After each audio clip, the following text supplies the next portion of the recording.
Mesdames,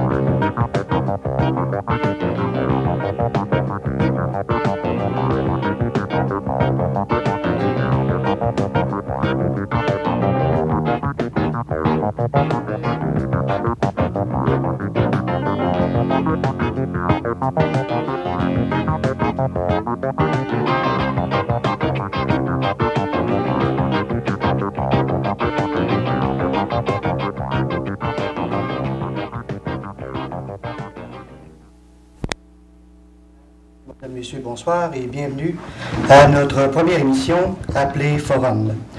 Nous aurons le plaisir de nous entretenir ce soir du bénévolat. J'ai le plaisir d'accueillir avec moi Madame Francine Gagnon, qui représente les femmes chrétiennes. Bonsoir, Madame.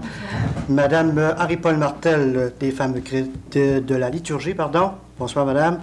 Madame Lucien Bouchard, du comité de pastoral. Bonsoir.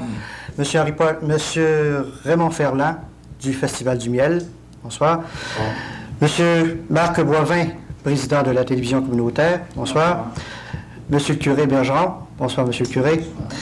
Monsieur Laval-Simard, du côté du sport. Bonsoir. Et monsieur Henri-Paul Ferland, du côté de la garde paroissiale. Bonsoir. Bonsoir. D'abord, j'aimerais savoir, peu importe d'entre vous, là, comment qu'on pourrait définir le bénévolat? À vous la parole. Le bénévolat, c'est très simple, ça fait beaucoup de bien. Ça peut être un geste, une parole réconfortante, une petite attention envers ceux que vous côtoyez, qui ont besoin de vous. Est-ce qu'il y en aurait d'autres qui vont enchaîner? C'est des choses très enrichissantes. Je sais pas, nous autres, faire du bénévolat, c'est plaisant pour des personnes qui n'ont pas chez elles, c'est plaisant d'être accueillis par eux autres, parce qu'on est vraiment bien accueillis pour des personnes qui ont fait du bénévolat. Je sais pas, c'est quelque chose que je trouve ça très riche. Bon, là, on va du côté, si on peut appeler ça pastoral. Maintenant, si on va du côté, M. Ferland, là, du côté d'activité. En fait, moi, à mon idée, le bénévolat, au niveau des activités publiques, c'est de faire quelque chose pour les gens sans but, sans avoir d'attente en retour de quelque chose. Et puis, en fait, on essaie de trouver des moyens de divertir les gens. Pour toi, Laval, qu'est-ce que c'est le bénévolat du côté sportif? Du côté sportif, c'est de transmettre, si tu veux, l'expérience qu'on a reçue jeune par soit l'exemple de nos parents. Lorsque j'étais jeune, par exemple, je voyais les frères à notre école, les frères de charité qui, après l'école, ils venaient nous montrer jouer du hockey, jouer du baseball. Donc, je vois ici, donc c'est une culture que j'ai reçue quand j'étais jeune. Puis moi, le bénévole, pour moi, c'est de donner, si tu veux, gratuitement ou mon expérience dans le domaine sportif, c'est aux jeunes en particulier. Parce que sans bénévole pour les jeunes, là, soit au hockey ou au baseball, je pense que si on essaye tout le temps, si je parle en tant qu'administrateur, c'est d'essayer d'avoir le sport qui coûte le moins cher possible. Alors si on se mettait à compter les heures et puis à compter l'argent, si tu veux, ça serait très dispendieux, mettons, pour quelque chose comme ça. Donc c'est de transmettre tout simplement de l'expérience reçue quand on était jeunes, puis ensemble dans la cellule paroissiale ici. J'aimerais connaître la définition, M. le curé. Ouais. À l'heure du souper, j'ai eu la curiosité d'aller consulter Larousse. Et c'était très court, la définition. Il disait une action gratuite de bénévolat. Mais pour vous, qu'est-ce que c'est le bénévolat? C'est ça, c'est une action gratuite. Si le moindrement je suis rémunéré, j'envisage qu'il n'y a plus ce n'est plus du bénévolat. Alors, je deviens un engagé salarié. Marie-Paul, est-ce que tu aurais quelque chose au niveau de la garde paroissiale, par exemple? Qu'est-ce que c'est que le bénévolat? D'après moi, le bénévolat, c'est un peu comme tous les autres ont dit, c'est le don de son temps, de ses talents aussi, de ses connaissances, au bénéfice de la communauté, de tout le monde qui peut en bénéficier, autrement dit. Puis toi, Marc? Disons qu'au niveau de la télévision communautaire, c'est beaucoup de choses, le bénévolat. Parce que ça emploie du temps autant de l'avant-midi aller jusqu'en soirée. Ça emploie différents secteurs. Il y a différents secteurs, donc c'est un domaine se rattachant à la communication. C'est un domaine où l'on peut s'enrichir au niveau de la prise de vue, l'image, le son, connaître des choses au niveau technique, par exemple. Alors, c'est une école, entre autres, le bénévolat. Ça peut être une école, le bénévolat. Parce qu'en fait, c'est de l'expérience qu'on acquiert sans... J'aimerais qu'on me dise pourquoi on fait du bénévolat. Qu'est-ce que ça donne sur faire du bénévolat? Oh. Oui, madame. Ça donne beaucoup de choses. Au point de vue monétaire, ça donne absolument rien. C'est pas enrichissant partout.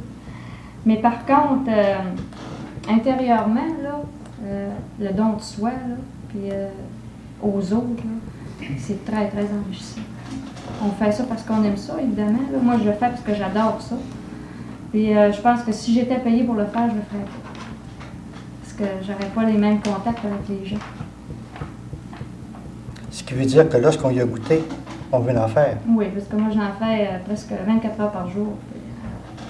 Puis, j'aime ça. Est-ce qu'il y en a d'autres? Oui, mais disons qu'on disait tantôt que c'était gratuit, autour de la table. C'est vrai, c'est gratuit, on fait ça gratuitement. Il reste qu'un retour, c'est très enrichissant au point de vue social, au point de vue humain. Et puis, on dit encore que c'est gratuit. Nous, dans le domaine du hockey, par exemple, souvent, on va partir avec une équipe de hockey. Deux ou trois personnes qui n'ont pas d'argent dans les poches, puis on va soit dans les commerces ou quelque part comme ça. Alors, nous autres, souvent l'instructeur ou les personnes, je ne connais plus ça, j'ai beaucoup d'exemples, que ça nous coûte de l'argent en faisant du bénévolat. Alors, moi, j'ai comme principe cette année, disons que j'en fais encore, puis j'aime ça. Il faut d'abord aimer ça, parce que si on n'aime pas ça, c'est sûr qu'on n'ira pas loin. Mais il ne faut pas quand même non plus que ça nous coûte de l'argent. Alors, on parlait de rémunération. Je pense que le fait de, si ça coûte de l'argent à quelqu'un, le fait de payer une certaine dépense, je pense que c'est pas gênant de dire, par exemple, si ça m'a coûté 10 $ un soir, pour 8 $ un soir, soit que je prends mon auto, puis on peut le faire sur 1 an, 2 ans, mais lorsque ça fait 4-5 ans que tu fais ça, bien, je pense que c'est juste normal qu'ils payent en retour, par exemple, des petites dépenses encourrues pour les bénévoles. C'est juste normal. Moi, dans ta question, j'ai vu deux choses. Tu as dit pourquoi et qu'est-ce que ça donne. Pourquoi, c'est dans notre communauté paroissiale, il y a sûrement des besoins. Et on ne peut pas toujours avoir des subventions pour réaliser des projets qui correspondent à un besoin. C'est là où il faut faire appel à du bénévolat pour être service, une équipe qui pourrait rendre service dans ce domaine de données. Exemple, nous avons en paroisse un comptoir vestimentaire pour les démunis, ou ceux qui veulent s'habiller à bon marché. Là. Alors, j'envisage que c'en est un service qui correspond à un besoin, et les personnes qui s'adonnent à ce service-là, ce sont des personnes bénévoles. Maintenant, qu'est-ce que ça donne? Moi, je ne fais pas de bénévolat, parce que je suis un salarié, et je suis à plein temps en paroisse, puis un salarié en paroisse. Mais seulement, j'en ai fait du bénévolat déjà dans le passé, puis qu'est-ce que ça peut donner? Donner ma personne pour les autres, c'est surtout pour des gens qu'on aime. On dirait qu'il y a une joie, une certaine satisfaction aussi de donner ce qu'on a de riche en nous, notre temps, nos forces physiques, notre bonté, notre accueil, tout ce que tu veux, tout ce qu'on a de riche pour les autres. Surtout quand on sait que ça correspond à un service. Marie-Paul, tu as l'occasion de faire du bénévolat au niveau de jeunes et de moins jeunes, est-ce que tu trouves que c'est plus difficile, une classe ou l'autre, si on peut appeler ça comme ça, là, de faire du bénévolat? Je pense pas, parce que ceux qui ont le goût de faire du bénévolat, c'est une classe de personnes qui s'accordent un peu avec tout le monde, je pense. Je dirais ça, mais par mon expérience, ça fait presque 15 ans que je fais du bénévolat dans la garde paroissiale, puis j'ai toujours rencontré du monde qui ont le goût de participer à toutes les organisations, puis ont le goût de travailler, de se donner complètement pour le bénévolat. Je pense que c'est un genre de monde qu'on pourrait dire qui s'accorde bien, qui s'accorde très bien avec à peu près tout le monde. Je dis que c'est pas du monde sans défaut, d'accord, mais c'est du monde qui sont faciles d'accès, qui se présentent bien dans le public, qui sont plaisants à vivre, autrement dit. Je ne ferai pas de différence de classe entre les jeunes et les moins jeunes pour le bénévolat. C'est aussi facile l'un que l'autre. Oui. Raymond, au niveau d'un festival, par exemple, comme le Festival du Miel, est-ce que le bénévolat, c'est difficile d'avoir une bonne participation ou quels sont ceux qui s'impliquent le plus? En fait, si on se reporte aux années antérieures, aux premières années du Festival du Miel, et qu'on compare au conseil de direction de cette année, la moyenne d'âge diminue d'année en année. Malgré tout, on cherche à conserver dans les bureaux de direction des personnes d'expérience, c'est-à-dire des personnes d'un certain âge qui ont une expérience de la vie déjà, et puis qui peuvent nous aider, nous les jeunes, à peut-être s'impliquer plus encore au niveau de toutes ces activités-là. Alors, en fait, c'est comme cette année, la moyenne d'âge a diminué passablement. Et puis, je crois que ce qu'on rencontre à chaque année, c'est toujours le même dynamisme de la part de chacun. Et puis, tout le monde met la main à la pâte et puis ça vaut réellement la peine. Une question qui me vient à l'esprit. Est-ce qu'on peut dire que le bénévolat, c'est plus difficile, celui d'aujourd'hui, qu'il y a celui d'hier? Madame Bouchard, peut-être me répondre à ça. Je pense que peut-être de plus en plus d'engagement. Quoique les périodes, je pense qu'en période de difficulté, quand des temps de crise, des temps de misère, qui se fait de plus en plus de bénévolat. Les gens sauvent la misère des autres, puis ils coopèrent au soulagement de la misère. Tout à l'heure, tu parlais des questions de rémunération. Sur le journal, plusieurs ont dû le voir, qu'il y a eu une petite subvention qui a été accordée pour le maintien à domicile. Il y a 3 328 $ qui est accordé ici à Normandie. Alors ça, c'est M. Boivin qui a ça en main, Gérard Boivin qui est secrétaire. Puis ça va être pas pour payer les gens qui font du bénévolat. Mais comme disait M. Simard tout à l'heure, quand c'est pour payer les dépenses occasionnées par le bénévolat. Si vous êtes obligé de faire une route, d'aller voir des malades à l'hôpital, d'aller voir quelqu'un, et le gaz va être payé seulement. Ce ne sera pas le temps qui va être payé, mais seulement la dépense occasionnée par l'action bénévole. Ensuite, il y aura probablement, c'est encore en étude ça, mais probablement qu'il y aura une pas trop lente ici à Normandie, avant longtemps. Quelques familles qui ont des personnes seules aux maisons. Alors, ces personnes-là, les personnes qui vont faire la livraison ne seront pas payées pour le temps qu'elles vont donner, mais encore là, vont être payées la dépense occasionnée pour le transport. Ensuite, il y a diverses actions du genre. Il y a une affaire aussi pour ajuster aux activités là, que les bénévoles font, puis qui occasionnent certaines dépenses. Il y a peut-être des points là, qui pourraient s'ajouter à ça. Autrement dit, des activités de remerciement. Je crois que tout en étant pas payé, c'est des choses qui motivent, à mon avis, là, le bénévolat. Je crois que même c'est un lien qui se fait encore au niveau du groupe ou du club pour le bénévolat. En fait, là, au niveau de la télévision communautaire, nous autres, on a cette formule-là. Je pense que c'est une formule championne. Disons que ça nous permet de garder le bénévolat. Quoi qu'aujourd'hui, le bénévolat est quand même assez dur. Là, donc, réussir à avoir un certain bénévolat, c'est toujours compliqué. Il y a la disponibilité aussi. Avec le taux de chômage. Oui. Mais ça dépend aussi du projet que nous avons à réaliser.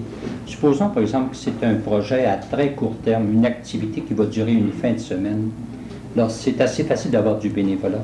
Mais plus tu t'en vas à long terme, là, puis où il faut vraiment s'impliquer et où il y a de l'animation à faire, ça devient très très dur d'avoir du bénévolat. Extrêmement, et je le comprends aussi. C'est vrai ce qu'il dit. Nous, on regarde dans le domaine du hockey, là, lorsqu'on est, par exemple, 2 personnes ou 3 personnes qui s'occupent d'un club de hockey, la saison, ça commence en octobre, puis ça finit en février-mars, donc c'est très, très, très, très long. Mais je regarde à l'opposé, par exemple, nos novices de cette année, les petits jeunes de 5-6 ans, et je regardais pratiquer ça en fin de semaine passée, puis il y a 7 ou 8 pères de famille qui sont sur la glace, puis il y a même des femmes, puis c'est très beau. C'est là qu'on voit la santé d'un organisme, lorsque le bénévole est là. Si on le voit du côté des novices qui sont très jeunes, on le voit du côté des midgets, on le voit du côté des patineurs artistiques. C'est pour ça que je vois ça aussi dans la paroisse, avec les nombreux organismes qu'il y a ici. Ça prend du bénévolat. C'est un mot quand même qui fait peur pareil. Ce que Marc disait, ça prend beaucoup de disponibilité. On a un nom, nous autres, pour ça, au niveau de la télévision communautaire. On appelle ça des travailleurs communautaires, parce qu'en fait, c'est du travail. On ne peut pas dire que c'est pas du travail. Il y a des gens qui disent, bon, vous faites du bénévolat, vous ne travaillez pas. Beaucoup de gens disent que ceux qui font du bénévolat, c'est toujours les mêmes. Est-ce que c'est vrai de dire ça? Ben, c'est vrai qu'on retrouve souvent les mêmes personnes dans X club ou X organisation. Quoique, c'est des personnes qui trouvent justement que c'est un besoin pour résoudre le bénévolat. Alors c'est pour ça un peu qu'on les retrouve dans le mauvais dos. Mais il y a des gens qui se disent, bon, ben nous autres, on connaît pas ça. Par exemple, la télévision communautaire. Bon, on ne touche pas à la caméra, on ne touche pas le son, on ne touche pas, en tout cas, X termes. Quoique nous autres, lorsqu'on est rentré là, on ne savait absolument rien de ça. Alors, on est au même niveau que les personnes qu'on approche. Alors, à ce moment-là, c'est des idées que les personnes se font, à savoir qu'ils ne sont pas capables de le faire. Je pense que c'est un problème au niveau du bénévolat. C'est d'essayer de convaincre les gens là, que ça ne prend pas un cours spécial pour faire du bénévolat. Comme dans d'autres clubs, d'ailleurs. Quoique chaque argument, un argument de chaque personne, ça pesanteur. Vous, mesdames, est-ce que vous pensez que c'est toujours les mêmes qui font du bénévole? Moi, je trouve que souvent, c'est les mêmes personnes qui sont appelées à Pourquoi faire c'est du toujours les bénévolat. mêmes personnes? Peut-être que... C'est parce qu'ils ont plus grand, il y a plus un grand talent que les autres ou pas? non. Parce que les gens ont surtout peur de s'embarquer. Peut-être, c'est ça. tu sais. C'est la peur de ne pas être capable, c'est pas facile. Dans un camp que je viens de suivre, là, justement avec ces animatrices-là, et j'ai découvert 2 dames qui sont offertes tout en jasant pendant les périodes de relax. On parlait du bénévolat, différentes activités paroissiales. Puis elles ont dit, mais on ne savait pas ça. Dites-nous-le quand vous aurez besoin. Alors souvent, il y a un manque d'information aussi. Je pense qu'il faudra peut-être faire connaître plus nos besoins, les besoins qu'il y a quand il s'agit de quelque chose. Parce qu'il y a des personnes qui sont jeunes, là, qui sont disponibles. Oui, il y a Mme Martel qui voulait dire quelque chose. Je crois. Il faut surtout aller les chercher. Essayez de trouver ces personnes-là. Là. Il y en a qui auraient vraiment le cœur, puis le goût de faire du bénévolat. Mais comme la gêne, puis la peur ou quelque chose, si on est capable d'aller vers ces personnes-là, là, puis les emmener, là, les autres, ils sont capables de faire quelque chose. Mais c'est parce qu'ils ne savent pas où s'impliquer, puis où... il suffit de trouver les personnes, c'est d'aller les chercher où ils sont. Puis c'est en faisant vivre du bénévolat, comme des femmes chrétiennes, comme Francine disait avec le camp, hein, c'est là qu'on est capable d'aller chercher des personnes qui veulent vraiment faire du bénévolat. C'est eux autres qui nous disent vraiment, ah, ça, on ne le savait pas. Fait que là, ils souffrent à faire quelque chose, puis on commence par des petites choses. pas les opérer, puis ça finit qu'ils finissent de quoi être très bon. Et M. Cuir, Justement, il y a une catégorie de gens qui attendent qu'on les appelle pour faire du bénévolat. Puis ils sont heureux, ces gens-là, quand on va leur demander. Je sais qu'il y a un danger pour ceux qui travaillent à fond de train. Je sais que moi, je suis pasteur. Et quand j'ai besoin, par exemple, d'interpeller quelqu'un pour un projet bénévole, on dirait qu'il y a une liste, là, puis que je ne déborde pas cette liste-là. Hein. Alors que j'aurais tout à gagner à la déborder, cette liste-là. Parce que si ce sont toujours les mêmes, je me rappelle avoir dit déjà à l'église, je me rappelle comme c'était hier, là, que si ce sont toujours les mêmes qui font partie des projets, là, quels qu'ils soient, ils se tuent au travail et ils tuent aussi les projets. Parce que les projets ne marcheront pas. c'est un danger de plus avoir. Oui. Ça On peut se brûler, tu sais. Parce que finalement, si je fais partie de 56 patentes, là, je ne fais qu'effleurer, je ne ferai qu'effleurer et je ne pourrai pas rentrer dedans et réaliser des projets, c'est sûr.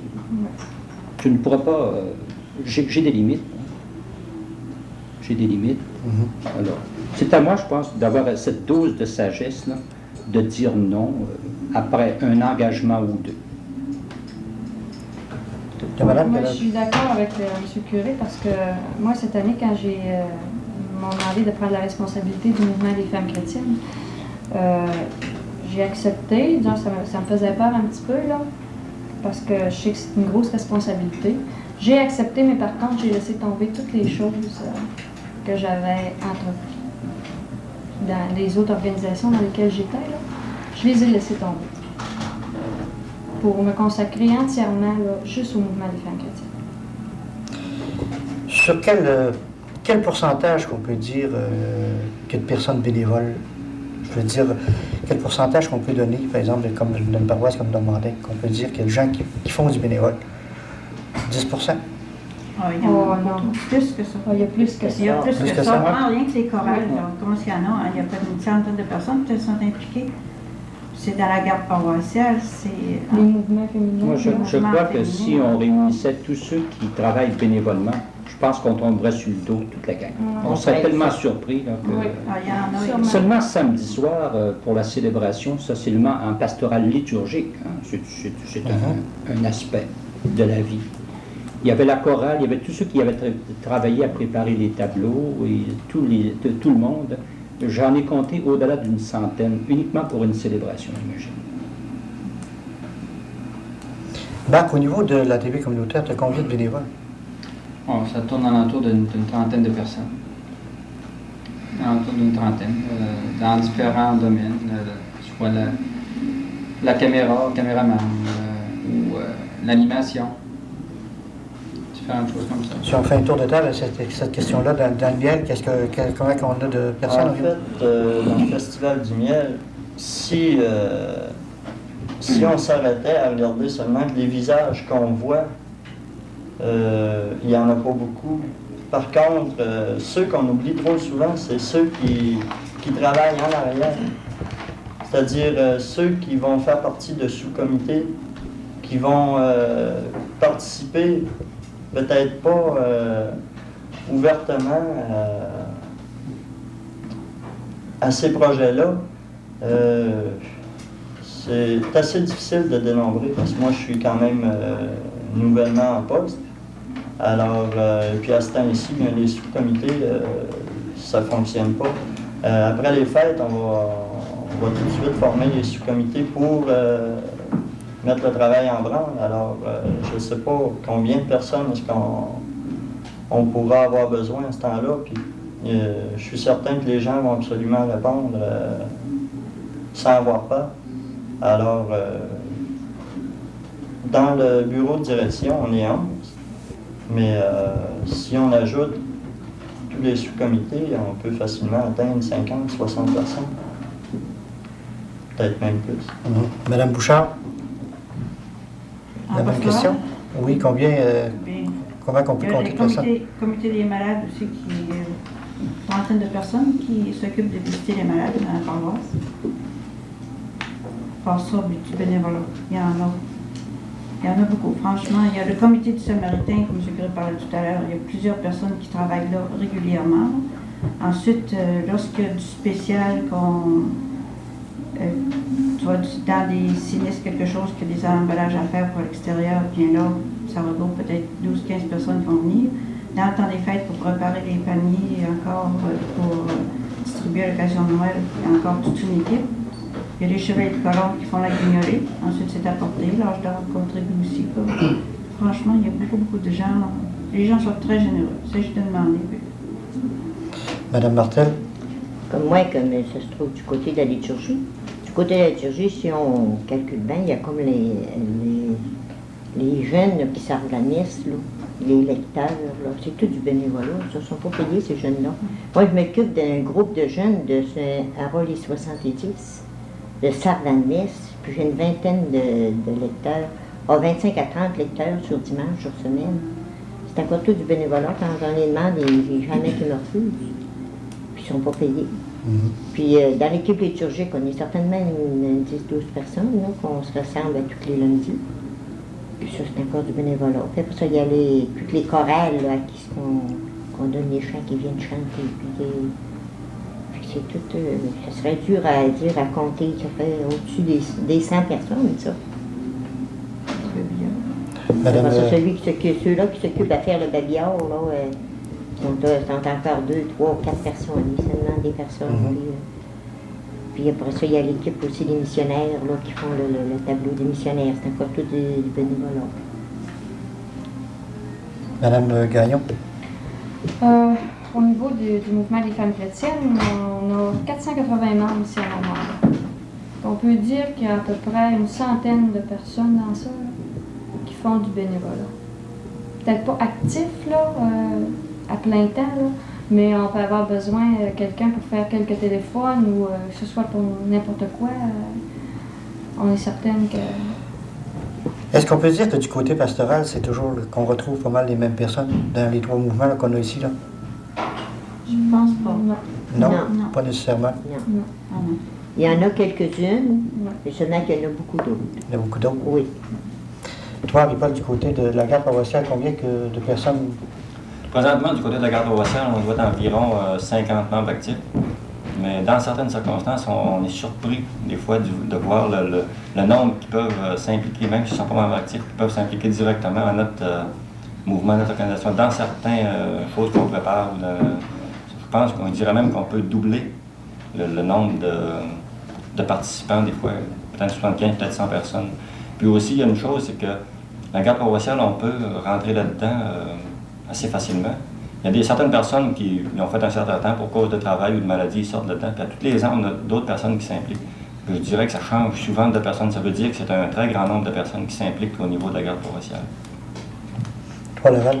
Disons que c'est difficile de donner De mettre un chiffre? de mettre des chiffres ce soir, là, mais ce serait facile peut-être à compter.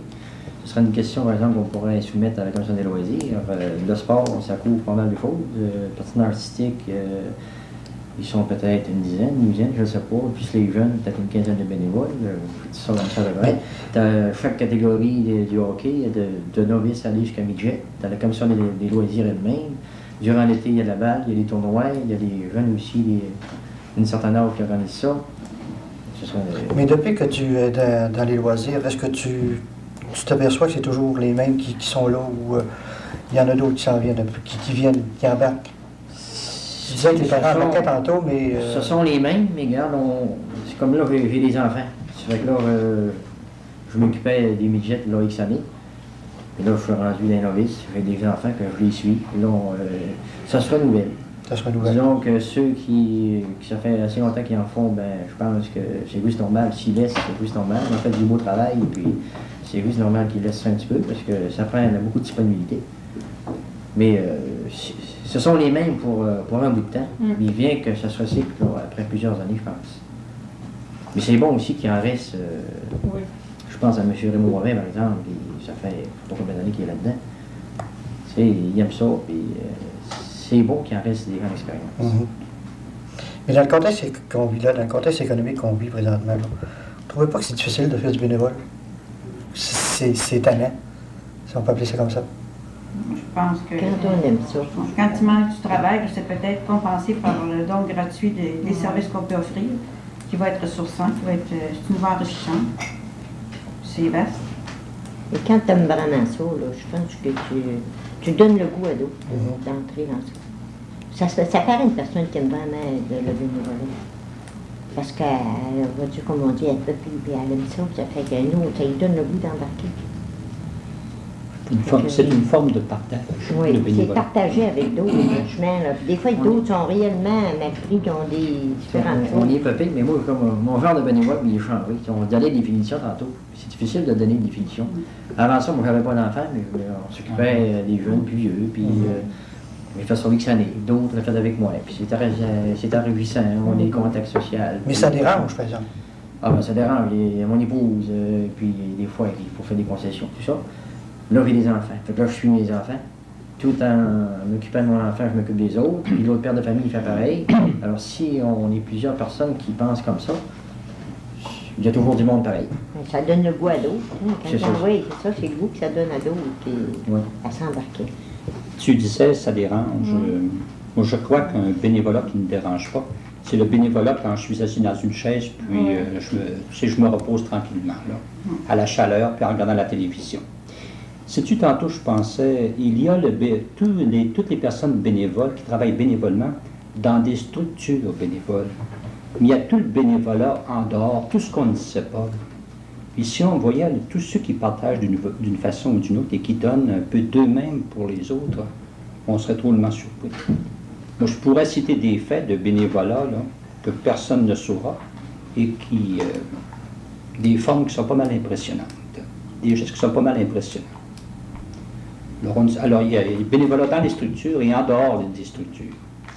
Que ce soit structure, commission des loisirs, ou encore pastorale ou autre.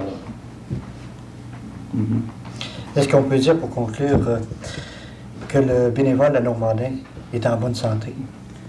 Il n'y a pas ceux qui est en excellente santé. Très, très bon. Oui. Puis même, il faut profiter peut-être là, du chômage pour engager davantage des gens, pour aller voir les gens. Puis, Je ça ne pas crois. passer le temps.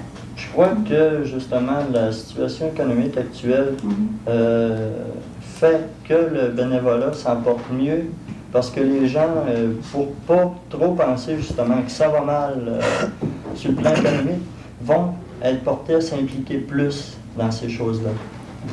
Parce que moi personnellement, c'est l'une des principales raisons qui a fait que je suis ici ce soir, c'est que bon, je suis en chômage et puis pour occuper mes temps libres, quoi de mieux que de donner mon temps? Donc, mesdames, messieurs, je vous remercie. Oui, madame, je m'excuse. J'ai un petit message à passer. Oui. Au point de vue social, bien, créer des organisations de ressourcement sur un sujet donné. Exemple, cette année, faire une étude sur la crise économique, son impact social, familial, les remèdes à apporter. Alors, permettez-moi d'ouvrir une parenthèse. Il va y avoir des ateliers qui vont se pencher sur la crise économique. Ça s'appelle Chantier 83. Alors, c'est correct? Dès décembre, il va se tenir une ou deux réunions pour connaître d'abord quelles sont les causes de la crise, ses inconvénients. On va commencer à se pencher là-dessus. Qu'est-ce que ça fait la crise dans le milieu d'un moment? Dans le mois de décembre, on essaie. Alors, ceux qui sont disponibles vont être invités à venir former des équipes pour ensemble faire un voir là-dessus en décembre. Ensuite, après fête, on va dire d'autres choses. Oui, Justement, au sujet de tout à l'heure, on disait, bon, ben, il y a plusieurs personnes qui aimeraient s'impliquer dans un organisme de bénévoles, mais qui ne savent pas qu'est-ce qu'il y a comme travail ou quel organisme qui serait le mieux.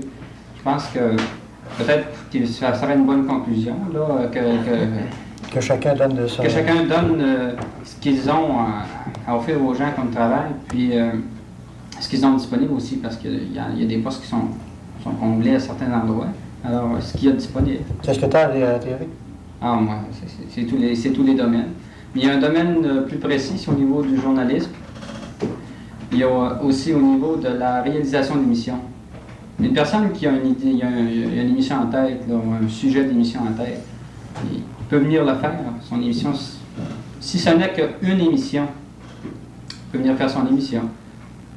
Au niveau de la caméra, au niveau de la technique, la télé communautaire, c'est beaucoup de choses. C'est beaucoup de secteurs. Alors, Est-ce qu'il y en a d'autres qui auraient quelque chose à rajouter? Là, je suis allée- Pour le bénévolat? Oui. Oui, moi j'en aurais. Vous êtes d'accord? On manque de prêtres.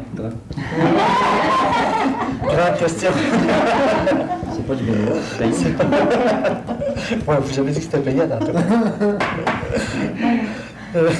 Monseigneur Couture s'est exprimé lors d'une réunion sur le bénévolat à l'automne.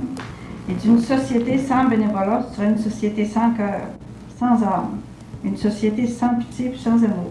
Je trouve ça pas pire. Ça définit.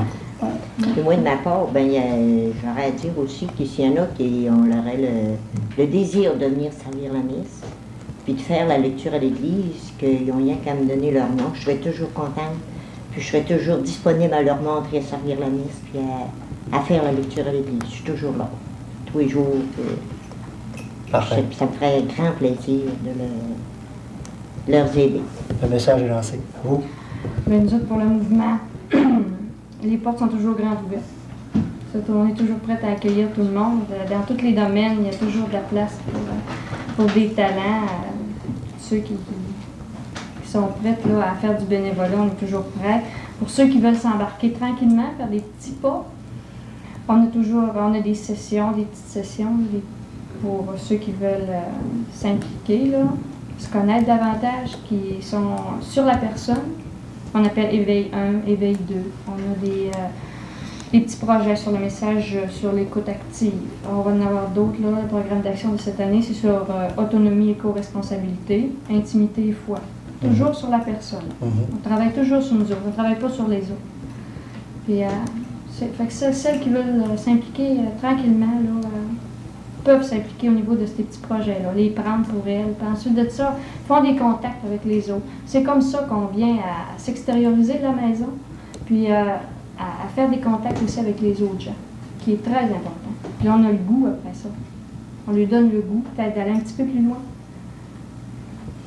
En sortant de la maison, on va chercher pour s'enrichir. C'est ça? Oui. Toi, Henri-Paul, est-ce que tu aurais un message à lancer avant de... Tant qu'à passer des messages, disons que nous autres, notre mouvement à la garde paroissiale, la période de recrutement commence à l'automne, présentement. Et puis, on aimerait avoir surtout des personnes d'âge mûr, disons d'un certain âge, parce qu'on a beaucoup d'étudiants, mais c'est plaisant d'avoir des étudiants, c'est des idées jeunes, des idées nouvelles, c'est dynamique. Mais le problème des étudiants, c'est qu'on les a un certain temps, ensuite ils vont aux études dans les arts, puis là, on les perd, autrement dit. Parce que quand on a des personnes d'un certain âge qui sont fixées sur place, ça nous donne l'avantage de pouvoir les avoir longtemps dans la garde. Puis on a déjà des couples de gens mariés, on a même une famille au complet dans la garde paroissiale. Si on parle de notre président avec Adélard Perrault, avec sa famille, c'est très bien, c'est très bien ça. Puis on aimerait avoir des gens mariés, des gens qui sont déjà fixés dans le milieu, qui sont prêts à travailler bénévolement dans un mouvement comme la garde. Toi, Laval? Ben, nous autres, on peut dire que dans le domaine sportif, c'est en santé. Il y a beaucoup de bénévoles. Il y a juste peut-être que lorsque ça arrive, du coup, dans les catégories bantam, midget, il y en a moins. Les enfants, les jeunes sont plus vieux, un petit peu plus, c'est plus dur à contrôler, etc. Ça fait peut-être peur à plusieurs personnes. Bon, je pense qu'on peut dire que c'est très en santé. Le personnage va bien, l'organisation va bien. Donc, je crois que tout le monde a passé. Donc, je vous remercie, mesdames, messieurs, d'avoir accepté de participer à notre émission. Mesdames, messieurs, j'espère que le tout vous a plu. Nous vous remercions de votre attention.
pieds de haut, le toit où tu sois, il y a 8 pieds, ça prend un toit pareil.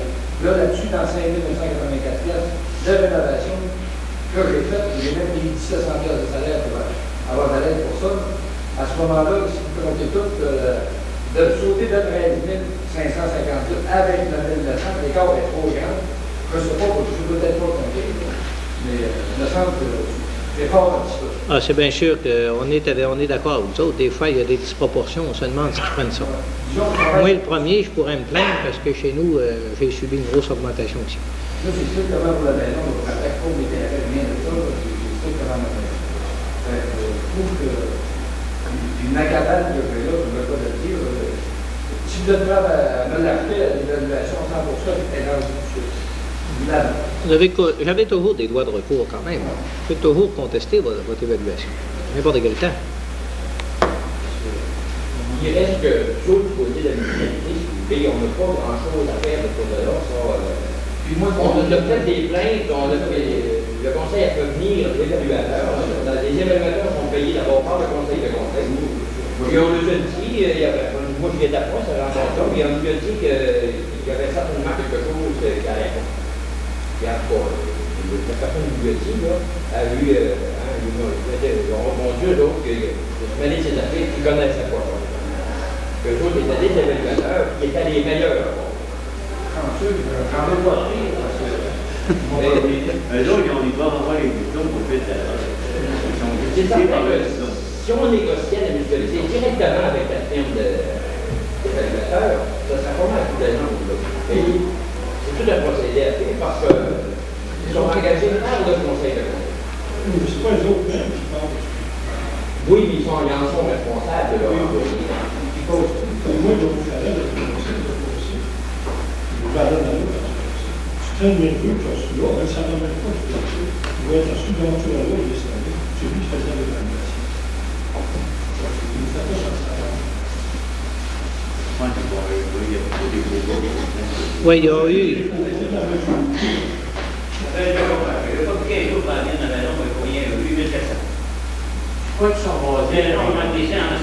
Un taux uniforme. On dirait que dans la ville, ça a augmenté plus que dans l'ancienne paroisse. On dirait qu'il y a des cultivateurs, entre autres, il y en a qui n'ont pas baissé, mais ils ont resté au même taux que l'année passée. Il y en a d'autres, par contre, en ville, la majorité des gens ont augmenté. Moi, c'est juste une moyenne qu'ils prennent. Ils l'augmentent. Ben, pour que le rôle augmente de 5 millions, il a fallu aller chercher quelque part. On a fait un test sur quelques maisons, là, ça dirait de 25 entre 20 et 25 va tout être pareil ailleurs. C'est les mêmes firmes qui font l'évaluation. C'est pareil ailleurs. C'est les mêmes évaluateurs. Si à Saint-Félicien, c'est pas une firme.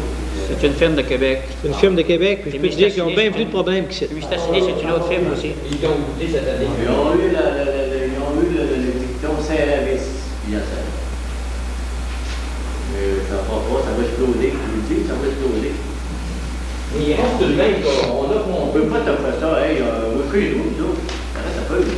On a remonté, on peut changer les On s'en vient, mais on se retrouve chez nous. Hey, ça se tolère pas, ça. On a un gros pourcentage d'évaluation, d'augmentation d'évaluation. Et moi, j'ai fait des calculs chez nous, là, puis j'ai remonté ici les piastres dans les aussi. Puis, j'ai pas de prévu. Mais sur l'argent remis dans le courant de l'année, ça me fait une augmentation de 7%. Le taux, j'ai 10%. C'est pas, on se paye que le coût de la vie en fait. Qu'on expliquait ce dernier. Ici, on a de 25-30% d'augmentation. Ça, c'est peut-être en plus qu'ils n'en payaient pas assez tout à fait l'année d'avant. Ils ont été chanceux de sauver pendant des années aussi, ça. Oh, il y a des Faut pas se comparer. Il faut un chiffre, il faut le début, il faut le rendre jusqu'à la fin, il faut le faire les recherches des années d'avant. On remonte de 7 à 10%, c'est pas plus que ça. Il faut prendre le général.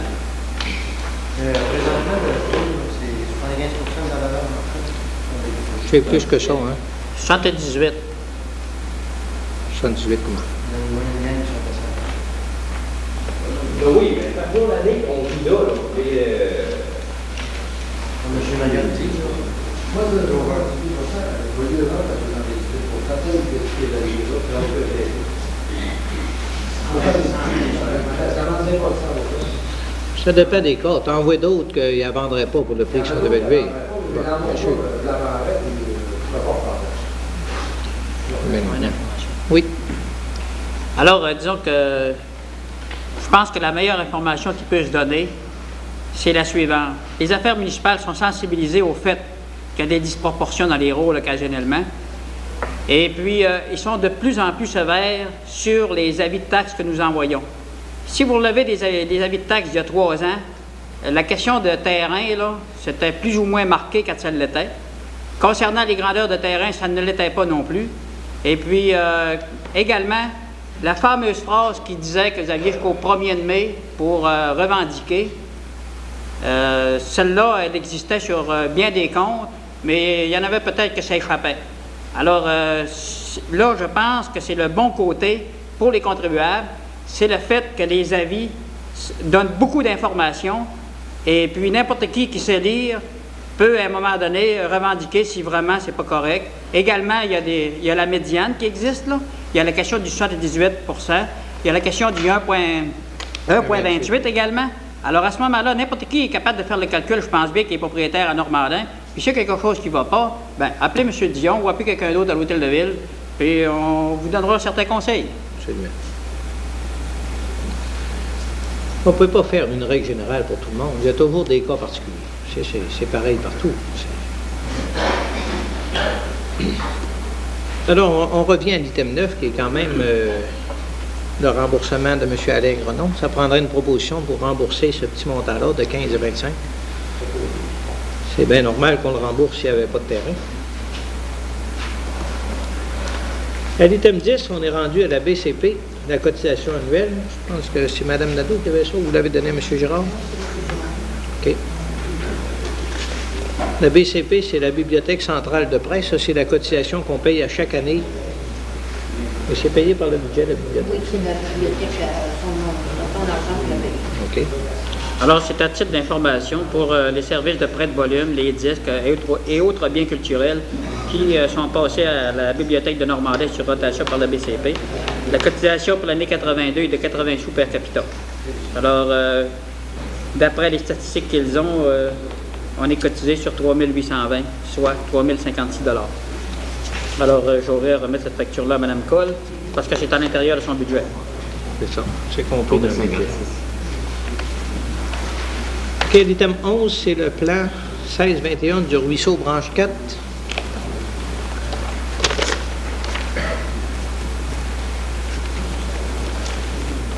Bon, j'avais fait part aux membres du conseil que nous avions reçu une lettre de Québec et puis qui disait de se référer au plan numéro 1621 concernant les améliorations de travaux à faire au ruisseau de la branche 4. C'est le ruisseau qui se trouve situé de l'autre côté de la ligne de chemin de fer, séparant les terres de M. Roland Mailloux et de M. Pinchot, Michel Pinchot. Alors, en fait, l'autre fois, on a dit, les membres du conseil m'ont mandaté pour obtenir une copie de plan, et suite à ça, faire l'acceptation. Je ne savais pas ce qui était situé sur le ruisseau, là.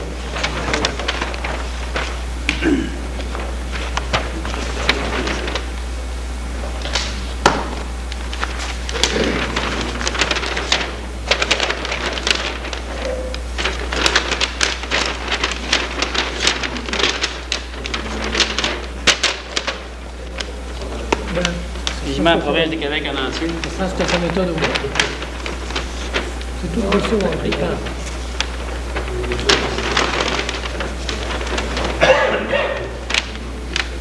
Ça, c'est la branche 2, 1, 2, 5, 4.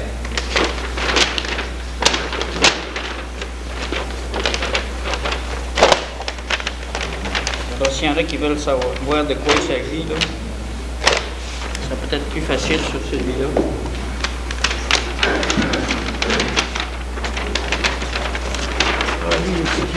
Oui, bien sûr, on a une séparation de l'eau, puis on a la ligne de chemin de fer. Alors si on le place sur le champ, c'est ça. Pas qu'il reste sur le champ, en fait. Alors habituellement, c'est... Alors ça serait ici. Alors je vous ai parlé tout à l'heure du terrain de M. Roland Mailloux qui est ici, puis celui de M. Michel Pinchot qui est ici. Michel Pinchot, c'est l'ancienne terre de M. Édouard Tremblay. Édouard Tremblay. Oui, c'est ça. C'est le ruisseau qui part, le gros fossé qui part de la ligne de chemin de fer, et qui se rend au gros ruisseau du Rang 8. C'est juste une branche, hein? C'est la branche 4. C'est strictement la branche 4. Une branche de ruisseau. Là, c'est ici. Non. Non, ça ne doit pas se rendre là. En fait, c'est un ruisseau qui a déjà été canalisé entièrement, ça, pour suivre une ligne. Hein? Oui, c'est ça. Il a déjà été réglementé dans les années 65-70.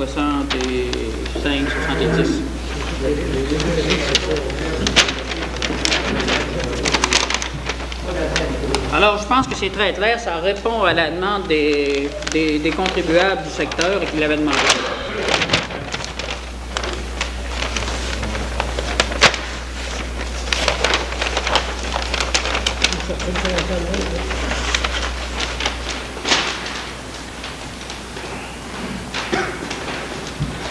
C'est une résolution que ça prend pour ce ruisseau-là? Oui, ça prend une résolution et puis cette résolution-là sera acheminée au conseil de comté parce que ça avait été réglementé déjà par le conseil de comté. Et on leur demande simplement de le réglementer. De renouveler la réglementation. Alors, qui en fait la proposition? Je vais le faire.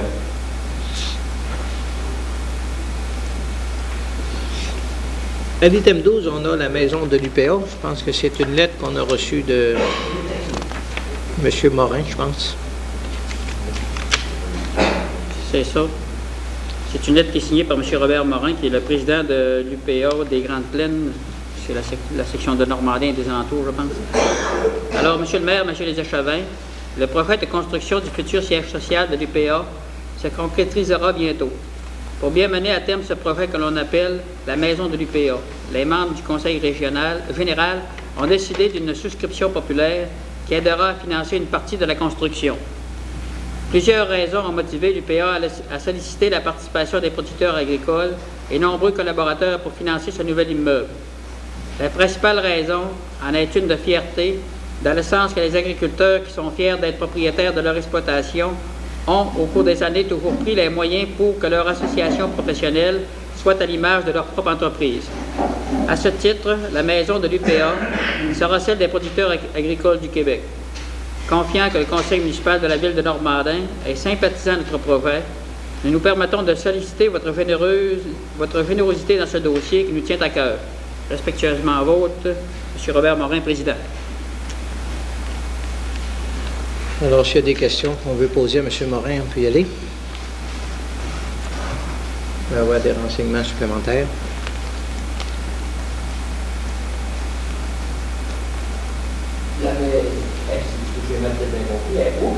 Oui, c'est À Montréal. À Montréal. De Longueuil, hein? C'est dans le bout de Longueuil.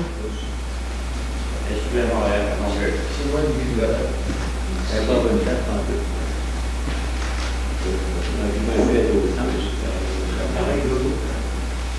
La raison qu'elle est à Montréal, c'est pour quelle raison qu'elle est à Montréal? Il me semble que c'est pour une raison de l'UPA, des unions des producteurs agricoles. C'est pas vraiment le centre de. Parce que c'est le siège provincial. Montréal, c'est le centre nerveux des affaires. La métropole. Ils ont déjà d'autres bâtisses aussi à Montréal. C'est pour ça qu'ils veulent. Propriétaire, mais ils vont dire, et puis ils veulent tout regrouper dans le même Ouais. les loyers augmentent. Ils sont déjà propriétaires de 2 ou 3 bâtisses. Hein? Juste une. Non, deux doigts. Ils n'ont 2 doigts. On appelle des équipements comme ça, c'est pour donner l'occasion à des utilisateurs de participer et participer autrement, quoi, comme mon autre de payer. Les normes, c'est-tu à toutes les villes ou les villes où il y a des utilisateurs? La ville de Normandin a pas mal d'agriculteurs dans sa ville depuis quelques années. Voilà, dernièrement.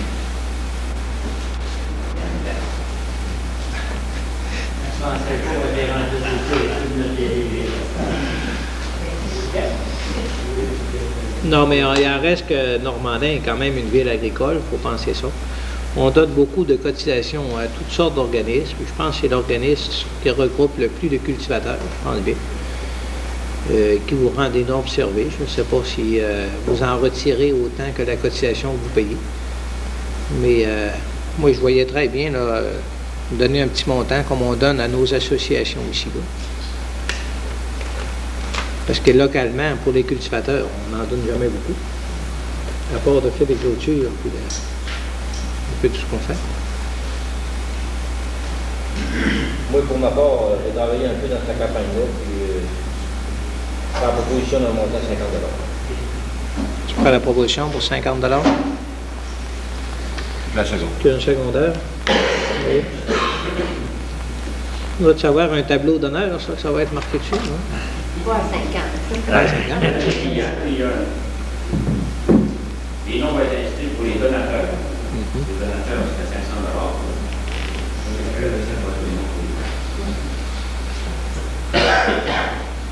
Avec 100 $, ça va être ton nom inscrit. 500 $, ça va être ta ville. Non, mais on va se limiter quand même à notre budget, là, mais je trouve que moi, je suis content que Normandin qu'on fasse un petit effort de ce côté-là. C'est quand même une ville qui aura toujours le caractère agricole, puis que c'est bien de l'avoir. Alors, c'est accepté à l'unanimité, pas de problème. Est-ce que ça répond à vos désirs, M. Morin? Ah oui, merci beaucoup. Oui. Ça peut vous aider à ramasser à atteindre votre objectif. Plus d'informations que vous dites présentement, on a 8 $ de recueillis. Et puis l'objectif est de 10 800. 10 800. Pour le secteur normandin? Le Normandin, Saint-Edmond, Saint-Amour. Le secteur. OK. Mais c'est pas facile, ça. C'est pas facile. Les temps sont durs. Edith Mons, on a l'accusé réception des états financiers. C'est juste pour vous dire que cet après-midi, nous avons reçu les états financiers de la municipalité et qu'on n'a pas eu le temps de les regarder. De toute manière, à l'Assemblée du 15 mars, le comptable soit ici pour tout nous donner les renseignements de l'état financier de la municipalité pour l'année 80. Et si je peux vous donner juste un petit avant-goût, là, on avait prévu un déficit d'une 40aine de mille. On arrive avec 24 000 de déficit. Alors, il est moins gros qu'on pensait. Oui, mais au départ, quand on avait fait avant qu'on fasse les prévisions, quand on avait dévoilé la situation financière au mois de novembre, on avait prévu 40 000 à ce moment-là. puis on arrive avec 24 000 une fois le bilan tout terminé. Et ce 24 000-là est très facile à justifier. C'est uniquement, même pas tout à fait l'aqueduc qu'on a fait dans le bout chez Isidore. Vous avez de l'eau en masse, vous n'avez plus de problème. Alors, le 15, ça va être bien intéressant. On va avoir le comptable pour venir tout nous donner le compte-rendu de la situation financière de la ville. À l'item 12, on a le projet de développement communautaire.